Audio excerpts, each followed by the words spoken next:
আজকে সামান্য জিনিস দিয়ে সেরা স্বাদের একটা রেসিপি তৈরি করব, আর সেটা করব হচ্ছে মিষ্টি কুমড়া শাক দিয়ে। আমরা অনেকেই অনেকভাবে এই শাকটা রান্না করে থাকি, তবে আমি আজকে একটু ভিন্নভাবেই করব। আশা করি আজকের রেসিপিটা আপনাদের অনেক বেশি ভালো লাগবে। রান্নার জন্য চুলায় কড়াই বসে তাতে দিলাম হচ্ছে সরিষার তেল। অবশ্যই সরিষার তেলটা ব্যবহার করার চেষ্টা করবেন। তেলটা গরম করে নিয়ে এরপর দিলাম হচ্ছে মশলা, দিলাম হচ্ছে পেঁয়াজ, কাঁচামরিচ, জিরা বাটা, আদা রসুন বাটা, স্বাদ মতো লবণ, ধনিয়ার গুঁড়া, হলুদের গুঁড়া, আর হচ্ছে মরিচের গুঁড়া, আর হচ্ছে সাথে সামান্য একটু পানি দিয়ে মশলাটা কষিয়ে নিব। এখানে আমি আদা রসুন বাটা দিছি হাফ চামচের থেকেও কম।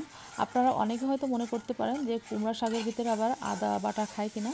আমি এখানে যে মাছটা ব্যবহার করব সেখানে এই আদাটা দেওয়া লাগবে, যার কারণে আমি এখানে আদা বাটাটা দিছি। আর আদা বাটা কিন্তু খুব বেশি দিনই, অল্প পরিমাণে দিছি। এখন হচ্ছে এই মশলাটা খুব ভালো করে কষিয়ে নিয়ে এরপরে দিলাম হচ্ছে পাঙ্গাস মাছ। আর এই মাছটা দেওয়ার কারণেই হচ্ছে আমি এখানে আদাটা ব্যবহার করছি। তবে আপনারা চাইলে এই পাঙ্গাস মাছের পরিবর্তে অন্য কোনো মাছও ব্যবহার করতে পারেন। চিংড়ি মাছটা দিয়েও রান্না করতে পারেন, ওটা খেতেও অনেক বেশি মজার লাগে। তবে আমি এখানে এই মাছটা এই জন্য নিছি যে কুমড়ার শাক দিয়ে এই তেলালা মাছ খেতে অনেক বেশি ভালো লাগবে। আপনারা চাইলে দিতেও পারেন, আবার চাইলে বাদ দিয়ে দিতে পারেন। মাছটা একটু কষিয়ে নিয়ে এরপরে দিলাম হচ্ছে আলু। এখন হচ্ছে এই সব কিছু খুব ভালো করে কষিয়ে নিব। আর এখানে যেহেতু পাঙ্গাস মাছটা ব্যবহার করছি, সেহেতু এই মাছটা খুব ভালো করেই কষিয়ে নিতে হবে। এই মাছ যত বেশি ভালো কষানো হবে ততই বেশি টেস্ট লাগবে, তাই চেষ্টা করবেন অবশ্যই ভালো করে কষিয়ে নেওয়ার। আমি মাছটা অল্প আঁচে খুব ভালো করে কষিয়ে নিছি। এখন যে জিনিসটা এখানে ব্যবহার করলাম এটা হচ্ছে সরিষা বাটা, আর এটা হচ্ছে কালো সরিষা বাটা। এখানে খুব বেশি সরিষা বাটা নিইনি, এই হাফ চামচের থেকেও একটু কম নিছি। আর এই কালো সরিষা বাটা দেওয়াতে এই মাছটা খেতে অনেক বেশি টেস্ট লাগবে, তাই চেষ্টা করবেন সরিষা বাটাটাই দেওয়ার। এখানে সাদা সরিষা ব্যবহার করবেন না, কালো সরিষাটা ব্যবহারই করার চেষ্টা করবেন, কারণ কালো সরিষায় অনেক সুন্দর একটা ঝাঁজ আছে এবং এর ফ্লেভারটাও অনেক সুন্দর, তাই কালো সরিষাটা দেওয়ারই চেষ্টা করবেন।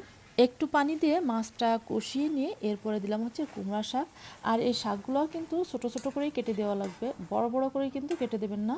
বড় করে কেটে নিলে এই শাকটা সিদ্ধ হওয়ার পরেও খুব বেশি একটা মেশে না, তাই শাকগুলো ছোট ছোট করেই কেটে নেবেন। একটু পানি দিয়ে শাকটা সিদ্ধ করে নিলামও হচ্ছে অল্প আছে। শাকগুলো যখন রান্না করবেন তখন চুলার আঁচটা কিন্তু হাই হিটে রাখবেন না, তাহলে হচ্ছে এই শাকটা খুব বেশি ভালো সিদ্ধ হবে না, তাই চুলার আঁচটা একটু কমিয়ে হচ্ছে এই শাকটা সিদ্ধ করে নেবেন। আমি শাক আর মাছ একসাথেই রান্না করে নিছি। এখন হচ্ছে এই শাকটাকে আর একটু টেস্ট বাড়ানোর জন্য একটা বাগার দিয়ে দেবো।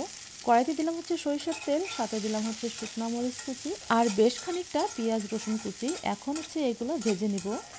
আমি আগে রসুন বাটা একটু কম ব্যবহার করছিলাম, আর এই জন্যই করছিলাম যে পরবর্তীতে আমি রসুন কুচি দেব, এই জন্যই হচ্ছে রসুন বাটা ওইখানে কমই দিছিলাম।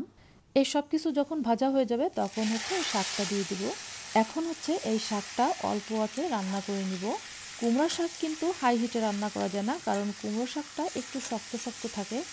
যদি আপনারা হাই হিটে রান্না করেন তাহলে হচ্ছে কুমড়া শাকটা ভালো সিদ্ধও হবে না এবং খেতেও ভালো লাগবে না। আর যে জিনিসটা ভালো সিদ্ধ না হয় সেটা কিন্তু খেতে কখনোই ভালো লাগে না, আপনি যতই ভালো রান্না করেন না কেন। কুমড়ো শাকটা না মিশলে আসলে আমার কাছে খেতে কখনোই ভালো লাগে না। আর যে জিনিসটা সঠিকভাবে রান্না করলে ভালো লাগে আমি সেইভাবেই করে দেখানোর চেষ্টা করি আপনাদের। শাকটা রান্না করতে করতে যখন নরম আর সফট হয়ে যাবে তখন হচ্ছে নামিয়ে নিব। আমার শাকটা রান্না করা হয়ে গেছে, কেমন হয়েছে দেখুন তো। আশা করছি আজকের রেসিপিটি আপনাদের ভালো লেগেছে, আর রেসিপিটি ভালো লাগলে একটা লাইক দিয়ে দিবেন। আবার দেখা হবে। আল্লাহ হাফেজ।